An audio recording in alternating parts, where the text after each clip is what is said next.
Hello साथियों, नमस्कार। मैं राहुल सोलंकी एक बार फिर आप सभी का स्वागत करता हूं अपने इस छोटे से प्लेटफॉर्म समर्पण क्लासेस पर। मुझे उम्मीद है कि आप बहुत अच्छे होंगे, सभी स्वस्थ होंगे और यूपी पुलिस कांस्टेबल की जो बच्चे तैयारी कर रहे हैं वो इस समय बहुत ही ज़बरदस्त मेहनत के साथ सभी बच्चे आगे बढ़ रहे होंगे। तो चलिए बच्चों, मैं आज आपको बताऊंगा कि जो आपको एग्ज़ाम है वो देना है सभी को। अब कल आपको एग्ज़ाम सेंटर पर जाना है, कुछ बच्चों को परसों जाना है।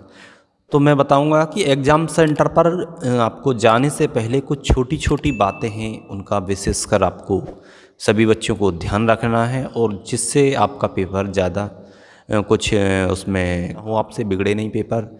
तो इन चीज़ों का हमें वहाँ विशेषकर ध्यान रखना है। तो चलिए क्रम बाई क्रम मैं शुरू करता हूँ कि हमें किन किन बातों का वहाँ विशेषकर ध्यान रखना चाहिए। तो सबसे पहले तो बच्चों आपको सभी को पता होगा कि 150 क्वेश्चन आपके वहाँ एग्ज़ाम के अंदर पूछे जाएंगे। प्रत्येक प्रश्न को की भी आपको पता होगी कि जो है 2 नंबर का है और नेगेटिव मार्किंग 1/4 की। तो जो ये नेगेटिव मार्किंग है आपके एग्ज़ाम में, इसको लेकर आप बहुत ज़्यादा चिंतित हैं, क्योंकि कोई आपसे कह रहा है कि नेगेटिव मार्किंग है, क्वेश्चन कम अटेम्प्ट करना, इसका जो फ़र्क है वो नॉर्मलाइजेशन पर आएगा। कोई कह रहा है ज़्यादा करना, इसका जो फ़र्क है वो नॉर्मलाइजेशन पर थोड़ा कम आएगा।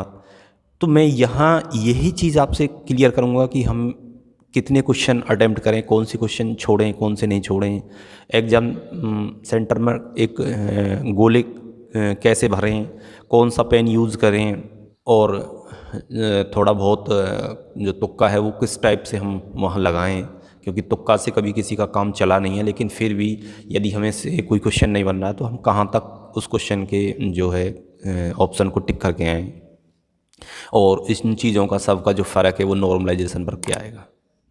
तो सबसे पहले बच्चों, आपके मन में एक चीज़ और चल रही होगी कि पेपर को लीक को लेकर, क्योंकि बहुत सारे बच्चे थोड़ा बहुत इस चीज़ का विरोध भी कर रहे हैं कि सर, बहुत जगह न्यूज़ में भी देखा है, कमेंट्स में भी देखा कि सर पेपर लीक जो है वो नहीं होना चाहिए। बच्चों, मैं आपको एक विश्वास के साथ कह रहा हूँ कि आपका जो पेपर है वो इस बार लीक बिल्कुल नहीं होगा। ये विश्वास मानिए मेरा कि आपका जो पेपर है वो लीक नहीं होगा।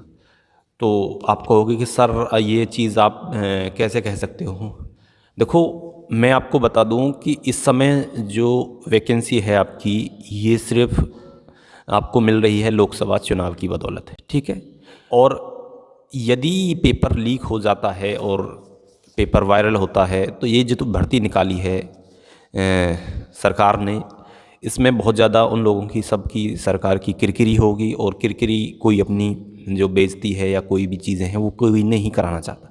तो इसलिए शासन प्रशासन दोनों की बहुत ज़्यादा इस पर वैकेंसी पर नज़र है और भर्ती बोर्ड भी और प्रशासन और शासन सभी चाहेंगे कि भर्ती बहुत अच्छे तरीके से बिल्कुल पारदर्शिता के साथ हो, ठीक है। आने के बाद भी यदि दलाल या सॉल्वर गैंग इसमें सेंध लगाता है तो मैं आपको बता दूं कि पकड़ा तुरंत जाएगा। जितनी इस पर एजेंसियां लगी हुई हैं तुरंत पकड़े जाएंगे। और यदि पकड़े जाएं तो आप ये मत सोचना कि सर पेपर लीक हो गया, ठीक है। वो एक जो एजेंसियां हैं उनके लिए गुड वर्क होता है, जो कोई चीज़ होने से पहले रोक देना, ठीक है। तो ये जो पेपर लीक वाला जो अपना जो डाउट है ये तो आपको ख़त्म हो गया, क्योंकि आप बहुत अच्छे से पेपर दें, ये ना सोचें कि पेपर लीक हो जाए। क्योंकि आपका जो ये पेपर है, यदि आप यही सोचेंगे कि पेपर लीक हो जाएगा सर, तो आपका जो पेपर है ये और ज़्यादा थोड़ा मन, आप अच्छे मन से नहीं दे पाएंगे, ठीक है। तो आप बहुत अच्छे मन से दें। पेपर लीक होने की जो संभावना है वो 0% है और ना ही किसी भी कीमत पर शासन प्रशासन ये सब करने देगा, ठीक है बच्चों।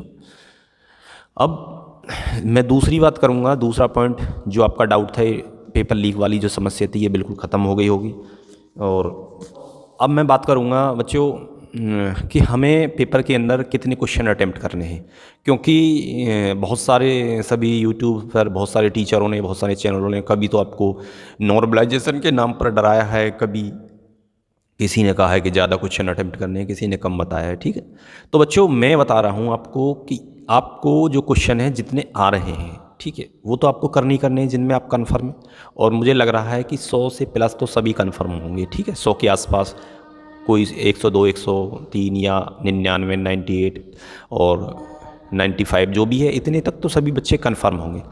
फिर आगे सर हम जो क्वेश्चन है वो कैसे करें, मतलब जिन पर जो हमें 2 ऑप्शन पर डाउट है तो उन क्वेश्चनों को हम लगा के हैं या नहीं लगा के। बच्चों, उन जो क्वेश्चन है जिन पर आपको 2 ऑप्शन पर डाउट है, 2 पर आप क्लियर हो कि ये 2 नहीं है, लेकिन 2 पर डाउट है, तो उन क्वेश्चनों को आपको बिल्कुल भी नहीं छोड़ना है। उन दोनों क्वेश्चनों में से, दोनों ऑप्शनों में से किसी एक को लगा के ही आना है, ठीक है। जहाँ आपका ज़्यादा मन हो कि ये ही हो सकता है तो लगा के ज़रूर आना है।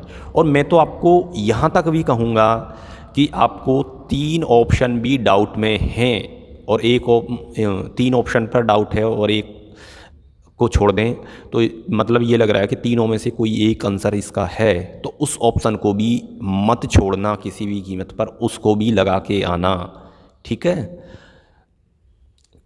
क्योंकि आपको यहाँ अधिक अटेम्प्ट्स करना है और ये बिल्कुल मत सोचना कि इसका जो इफ़ेक्ट है वो यहाँ नॉर्मलाइजेशन में आपको देखने को मिलेगा, ठीक। ये जिसने भी आपसे कहा है कि नॉर्मलाइजेशन का फ़र्क आपको मिलेगा या कम हो जाएंगे, वो गलत कहा है, ठीक है। क्योंकि आपका वहाँ इतना ज़्यादा बेनिफिट हो जाएगा। मान लीजिए 3 वाले डाउट वाले आपने 10 क्वेश्चन लगाए, ठीक है, 10 में से आपका जो प्रोबेबिलिटी बनती है वो मिनिमम 3 और मैक्सिमम 4, या आपके 3 क्वेश्चन भी सही हो सकते हैं 10 में से और 4 भी हो सकते हैं। यदि 3 क्वेश्चन सही हुए और 7 गलत हुए आपके, तो 3 के आपको मिल गए 6 नंबर और 7 के आपका कट गया 3.5 नंबर, तो आप फिर भी प्लस में रहे यहाँ, ठीक है। और यदि 4 हो गए तो फिर तो बल्ले बल्ले ही है, ठीक है। यदि 4 सही हो गए, 6 गलत हो गए, तो 3 नंबर कट गए, 8 नंबर मिल गए, ठीक है, 5 नंबर फिर भी यहाँ प्लस में रहे आप। तो ये प्रोबेबिलिटी है आपको प्लस में ही मिलेंगे और आपको नॉर्मलाइजेशन का फ़र्क यहाँ बिल्कुल भी देखने को नहीं मिलेगा। नॉर्मलाइजेशन का जो अब की बार यूपी पुलिस जो नॉर्मलाइजेशन करेगी वो इस बिहेव पे कर रही है, जो फॉर्मूला एसएससी के पास था वो उस फॉर्मूले के थ्रू यहाँ नॉर्मलाइजेशन होगा, ठीक है। वहाँ नेगेटिव मार्क का कोई फ़र्क आपको देखने को नहीं मिलेगा। वो शिफ्ट की टफ़ के ऊपर बात है कि कौन सी शिफ्ट टफ़ थी और कौन सी ईजी थी, उस हिसाब से यहाँ नॉर्मलाइजेशन होने वाला है, ठीक है। तो इस हिसाब से आपको क्वेश्चन करके आने हैं और उस क्वेश्चन को बिल्कुल भी मत छोड़ देना जहाँ आपके माइंड ने एक बार कह दिया कि ये क्वेश्चन मेरे हिसाब से इसका आंसर ये ठीक हो सकता है, मैंने कभी ना कभी तो इसे पढ़ा है, तो वो क्वेश्चन ज़रूर लगा के आना, ठीक है। क्वेश्चन छोड़ने की यदि यहाँ अभी से आप ये सोचो कि क्वेश्चन हम छोड़ेंगे ज़्यादा, तो क्वेश्चन छोड़ोगे जब ज़्यादा तो आपका जो स्कोर है तो वो भी तो कम आएगा, फिर अटैम्प्ट्स भी कम होंगे आपके, ठीक है। यदि आप अटैम्प्ट्स ज़्यादा करते हो, नेगेटिव मार्किंग बहुत 1/4 की है।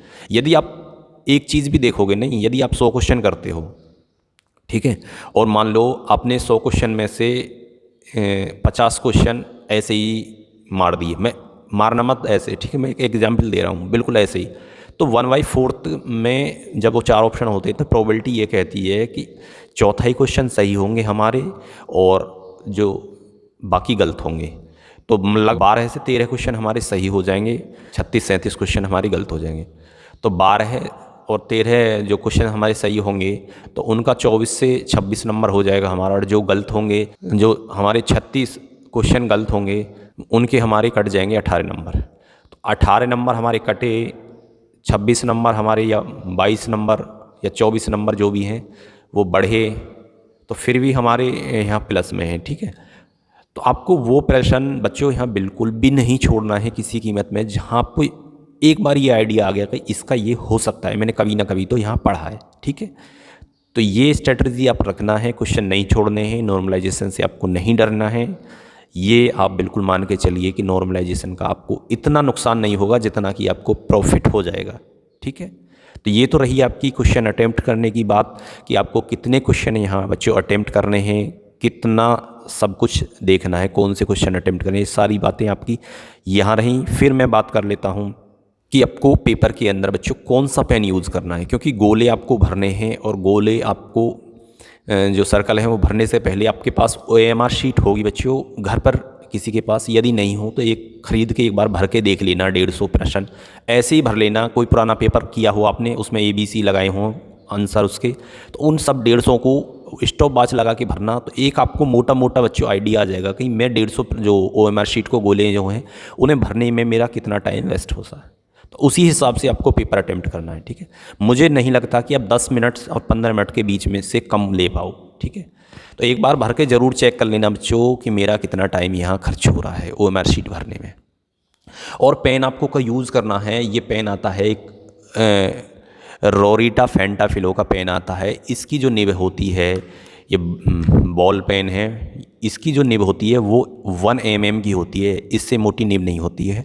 तो आप 15 रुपये के लगभग ये पेन आता है, तो आप इसे ख़रीद कर और थोड़ा इसे यूज़ कर लेना, जिससे आपको इसका फ़ायदा बहुत ज़्यादा मिलेगा। और इसी से गोले भर के देखना, ठीक है। तो बहुत अच्छा चलता है, ठीक है। और गोले भरने का जो तरीका है वो इस हिसाब से बड़ा इजी, आराम से पेन को पकड़ना है और ऐसे कर देना जल्दी से, इतनी देर में ये गोला भर देता है, ठीक है।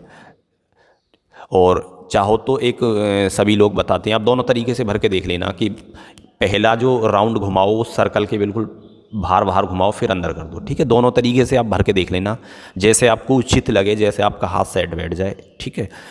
ऐसे कर देना है आपको, कि ये कोई ज़रूरी नहीं है कि आपको ऐसे ही भरना है, जैसे आपको भर के एक बार देखना ज़रूर। तो ये पेन यूज़ करना है आपको, गोले जो भरने हैं वो भरने इस टाइप से जो मैंने बताया। और गोला भरने से पहले एक चीज़ और जान लेना बच्चों कि आपको सबसे पहले जो अटेम्प्ट करना है वो हिंदी और जीके को अटेम्प्ट करना है। करने के बाद तुरंत जो अपने सर्कल हैं वो भर देने हैं। ये नहीं करना है आपको भी, ये बहुत बड़ी गलती होती है बच्चों कि पहले मैं सारे क्वेश्चन कर लूँ और उसके बाद मैं उनको फिल करूँ गोलों को। फिर बाद में पता चलता है कि हमारे हाथ पैर फूलने लगते हैं और हाथ पैर फूलने के चक्कर में हमारे कुछ गोले गलत भर जाते हैं। तो गलत का ऑप्शन यहाँ बिल्कुल नहीं है। अब 2-2 करके भर देना कि मतलब क्वेश्चन देखना हमने पहले का A दूसरे का B, तो ऐसे देखा वहाँ तो OMR शीट में पहले का A दूसरे का B। यदि चाहो तो 3-3 एक साथ भर देना, A B C D कुछ पढ़ के, जैसा आप जितना आपको कंफर्टेबल लगे। पता चले मैंने 3 का बताया और आप भूल गए कि मैंने A C D भर दिया, A C B, तो आप जितना कंफर्टेबल लगे उतने हिसाब से गोले भरना। कोई कोई बच्चे 4-4 के भी भर देते हैं एक साथ, मतलब 4 क्वेश्चन का देखा, पहले का A दूसरे का B C D है, B C D A याद कर लिया कोर्स, फिर यहाँ B C D A, इस टाइप से जैसे आपको कंफर्टेबल लगे वैसे आप भरना, ठीक है। लेकिन जो सर्कल हैं अपने जो गोले हैं वो साथ की साथ भर देना। जैसे मान लो हिंदी और रीजनिंग, हिंदी और GK अपने ख़त्म किया, तुरंत आपने गोले फिल कर दिए, ठीक। तो वहाँ आपके ऊपर प्रेशर नहीं होगा। और दूसरी बात ये ध्यान रखना है कि आपको किसी भी क्वेश्चन पर खड़ा नहीं होना है, रुकना नहीं है बिल्कुल भी, या चाहे किसी भी हो, रीजनिंग का हो, चाहे मैथ का हो, चाहे GK का हो, चाहे हिंदी का हो। यदि आपको पहली बार में बिल्कुल कंफर्म हो रहा है, ठीक है, तो उसे बड़ा ऐसे करके टिक मार के जल्दी जल्दी चली जाइए। तो आप लगभग उसमें से पेपर में से आपको प्रश्न छांटने हैं 100 के करीब, जो जो आपको बिल्कुल कंफर्म रहे हैं, फिर उसी हिसाब से गोले भर लें। यदि कुछ प्रश्न ऐसे हैं जो डाउट में हैं GK और हिंदी में, तो उन पर एक छोटा सा बूंद की लगा जाए कि मतलब ये जो प्रश्न है इसका आंसर मेरे हिसाब से ये होना चाहिए, बाकी इसे मैं बाद में देखूंगा, ठीक है। तो बाद में यदि आपको इमरजेंसी में गोले भरने भी पड़ गए तो आप उसी ऑप्शन को भरोगे जिस पे आपने बिंदगी एक थोड़ा सा पॉइंट रख के गए थे, ठीक है। तो इस हिसाब से आपको पेपर करना है और किसी भी प्रश्न में आपको बिल्कुल भी रुकना नहीं है, चाहे मैथ का हो चाहे रीजनिंग हो। मैथ और रीजनिंग पर विशेष कर ध्यान रखना और हिंदी GK पर, क्योंकि GK को कुछ क्वेश्चन ऐसे होते हैं कि जहां आपको डाउट बन जाता है, फिर आप कहते हो ये है ये है ये है ये है, वहाँ खड़े नहीं होना। एक हल्का सा पॉइंट बनाओ उस क्वेश्चन उस ऑप्शन के ऊपर, आगे चले जाओ, ठीक है।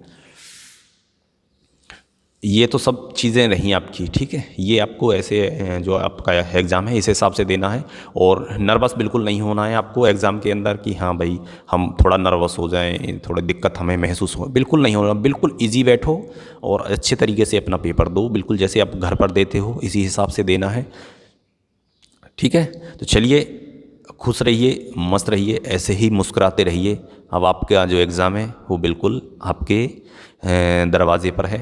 बहुत अच्छे से आप सभी लोग पेपर दोगे। मेरी आप सभी को बहुत बहुत शुभकामनाएं हैं। आप जल्दी से जल्दी वर्दी पहनकर हमारे कंधे से कंधा मिलाकर सभी लोग जो समाज सेवा है उसमें हिस्सेदार बनो, ठीक है। मेरा सभी को जय हिंद, जय भारत।